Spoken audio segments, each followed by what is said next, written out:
Hello അസ്സലാമു അലൈക്കും welcome back. അപ്പോൾ ഇന്ന് ഞാൻ വന്നിട്ടുള്ളത് നല്ലൊരു മാംഗോ ഐസ്ക്രീമിൻ്റെ റെസിപ്പി ആയിട്ടാണ്.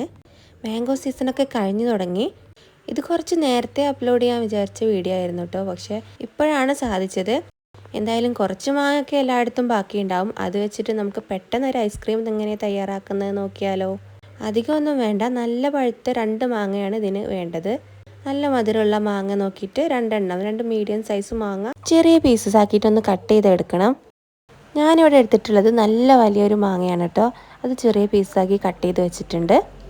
അതില്ലെങ്കിൽ 2 മീഡിയം സൈസ് മാങ്ങയായാലും മതി. ഇനിയിപ്പോൾ നമ്മൾ കട്ട് ചെയ്ത് വെച്ചിട്ടുള്ള മാങ്ങയൊക്കെ ഉണ്ടല്ലോ, അതൊക്കെ നമുക്കൊന്ന് പഞ്ചസാര ചേർത്ത് ക്യാരമലൈസ് ചെയ്തെടുക്കണം. അപ്പോൾ ഞാൻ മാങ്ങ മുഴുവനായിട്ട് ഒരു പാത്രത്തിലേക്ക് ഇട്ട് കൊടുക്കുന്നുണ്ട്. എന്നിട്ട് അതിലേക്ക് 4-5 ടേബിൾ സ്പൂൺ പഞ്ചസാര ഇട്ട് കൊടുക്കുന്നുണ്ട്. അതൊന്ന് നമുക്ക് ഉരുക്കിയെടുക്കണം. അപ്പോൾ മധുരത്തിന് ആവശ്യമായിട്ടുള്ള പഞ്ചസാര, നിങ്ങൾക്ക് മധുരം കുറവുള്ള മാങ്ങയാണെങ്കിൽ കുറച്ചും കൂടെ ഒക്കെ ആഡ് ചെയ്ത് കൊടുക്കാം. ഇനി ഇതൊന്ന് ഉരുകി കിട്ടുന്നത് വരെ നമുക്കൊന്ന് ഇളക്കി കൊടുക്കണം. ഇപ്പോൾ പഞ്ചസാരയൊക്കെ മെൽറ്റായിട്ട് ഒന്ന് തിളച്ച് വന്ന് തുടങ്ങിയിട്ടുണ്ട്. ഇനി ഈ മാങ്ങ ഒന്ന് ജസ്റ്റ് കുക്കായി കിട്ടുന്നത് വരെ നമുക്ക് 2 മിനിറ്റ് ഒന്ന് ഇളക്കി കൊടുക്കാം. ഇപ്പോൾ ഇത് ഏകദേശം പരുവായിട്ടുണ്ട് കേട്ടോ. മാങ്ങയൊക്കെ ഒന്ന് ഉടഞ്ഞ് കിട്ടിയിട്ടുണ്ട്. ഇത്രയും മതി. മാങ്ങ കുറച്ചും കൂടെ ചെറിയ പീസസായി കട്ട് ചെയ്യുകയാണെങ്കിൽ ഒന്നും കൂടെ ബെറ്ററാണ്. ഞാനിപ്പോൾ കട്ട് ചെയ്തത് കുറച്ച് വലുതായി പോയി. ഇനി എന്തായാലും നമുക്ക് ഈ മാങ്ങയുടെ മിക്സ് ഒരു പാത്രത്തിലേക്ക് ഞാൻ അതിൻ്റെ പകുതി പോർഷന് ഒഴിച്ചു കൊടുക്കുന്നുണ്ട്. നമുക്കിതൊന്ന് ചൂടാറിയതിന് ശേഷം ഒരു മിക്സിയിലിട്ടിട്ട് ഒന്ന് അടിച്ചെടുക്കണം. ഒരു പേസ്റ്റ് പോലെ ആക്കിയെടുക്കണം. അപ്പോൾ ഞാനതേ പകുതിയിൽ കൂടുതൽ എടുത്തിട്ടുണ്ട്. ബാക്കി പീസസ് നമുക്ക് ഐസ്ക്രീം സെറ്റ് ചെയ്യുമ്പോൾ അതിലേക്ക് ഇട്ട് കൊടുക്കാനുള്ളതാണ്.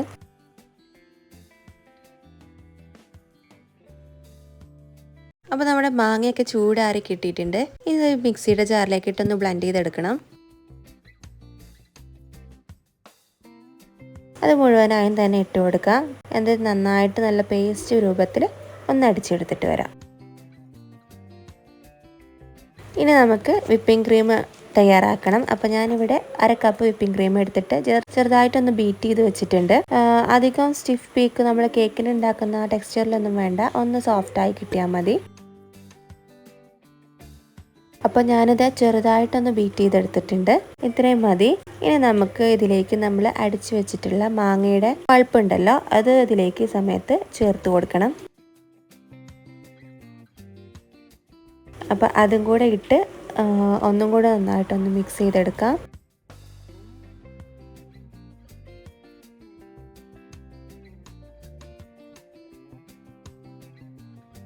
അപ്പോൾ ഞാനത് മുഴുവനായും തന്നെ ചേർത്ത് കൊടുത്തിട്ടുണ്ട്. ഇനി ഇതിലേക്ക് മധുരത്തിന് ആവശ്യമായിട്ടുള്ള കണ്ടൻസ് മിൽക്ക് ആഡ് ചെയ്ത് കൊടുക്കണം. ഞാനിപ്പോൾ ഒരു 1/2 കപ്പോളം ചേർത്ത് കൊടുക്കുന്നുണ്ട്.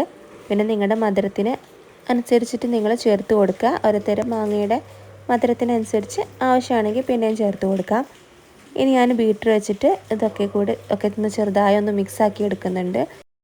ഓവറായിട്ട് ബീറ്റ് ചെയ്തെടുക്കുകയൊന്നും വേണ്ട, ഒന്ന് ജസ്റ്റ് മിക്സായി കിട്ടിയാൽ മതി കേട്ടോ. അപ്പോൾ എല്ലാം കൂടെ നന്നായിട്ടൊന്ന് മിക്സ് ചെയ്തെടുക്കുക. ബീറ്റർ ഇല്ലാന്നുണ്ടെങ്കിൽ നിങ്ങൾക്കൊരു വിസ്കോ അല്ലെങ്കിൽ ഒരു സ്പാച്ചിലോ വെച്ചിട്ട് ചെറുതായിട്ടൊന്ന് മിക്സ് ചെയ്തെടുക്കാം.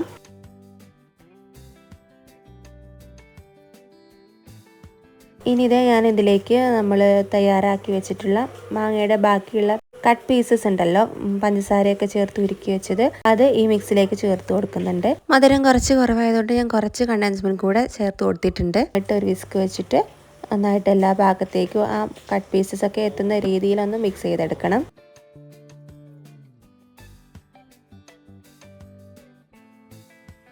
ഇനി നമുക്ക് ഇത് നേരെ സെറ്റ് ചെയ്യാൻ വേണ്ടിയിട്ട് ഫ്രിഡ്ജിലേക്ക് മാറ്റണം. ഫ്രീസറിൽ തന്നെ വെച്ചിട്ട് നമുക്കൊന്ന് സെറ്റ് ചെയ്തെടുക്കണം. അതിന് മുന്നേ ഷുഗറൊക്കെ ഒന്ന് ചെക്ക് ചെയ്ത് നോക്കുക.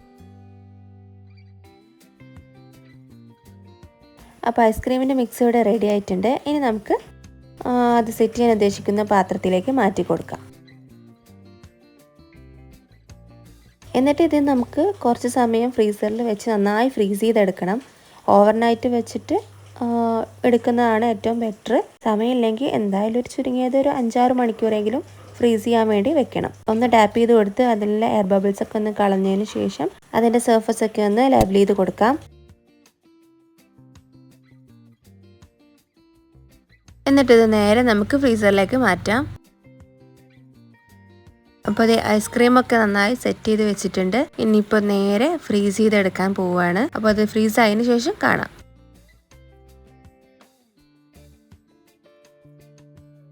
അപ്പോൾ ഇത് നമ്മുടെ ഐസ്ക്രീം ഞാൻ ഓവർനൈറ്റ് ഫ്രീസ് ചെയ്തിട്ട് പിറ്റേ ദിവസമാണ് എടുത്തത്.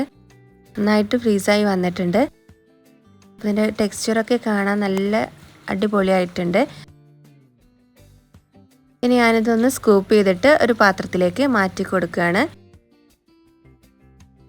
അപ്പോൾ നമ്മുടെ അടിപൊളി മാംഗോ ഐസ്ക്രീം ഇവിടെ റെഡി ആയിട്ടുണ്ട്. ഹോം മെയ്ഡ് ഐസ്ക്രീമാണ്. കുട്ടികൾക്കൊക്കെ ഒത്തിരി ഇഷ്ടപ്പെടും. വലിയവർക്കും ഒരുപോലെ ഇഷ്ടപ്പെടുന്ന അടിപൊളി ഐസ്ക്രീമാണ്. ഇതിൽ നമ്മൾ കട്ട് ചെയ്ത പീസസൊക്കെ കടിക്കുമ്പോൾ നല്ല ടേസ്റ്റാണ്. അപ്പോൾ എല്ലാവരും എന്തായാലും ഒന്ന് ട്രൈ ചെയ്ത് നോക്കണം. വീഡിയോ ഇഷ്ടപ്പെട്ടാൽ ലൈക്ക് ചെയ്യാനും ഷെയർ ചെയ്യാനും കമൻറ്റ് ചെയ്യാനും മറക്കരുത്. അപ്പോൾ മാങ്ങയൊക്കെ കഴിയുന്നതിന് മുന്നേ പെട്ടെന്ന് തന്നെ ഒന്ന് പരീക്ഷിച്ച് നോക്കിക്കോളൂ. അപ്പോൾ എൻ്റെ ചാനൽ സബ്സ്ക്രൈബ് ചെയ്യാത്തവരാണെങ്കിൽ ഒന്ന് സബ്സ്ക്രൈബ് ചെയ്തേക്കണേ. തൊട്ടടുത്തുള്ള ബെല്ലൈക്കണും കൂടെ എനേബിൾ ചെയ്യാൻ മറക്കരുത്. അപ്പോൾ ഇതുപോലെയുള്ള വീഡിയോസുമായി ഇനിയും കാണാം. അതുവരെ stay tuned. Bye. Thanks for watching.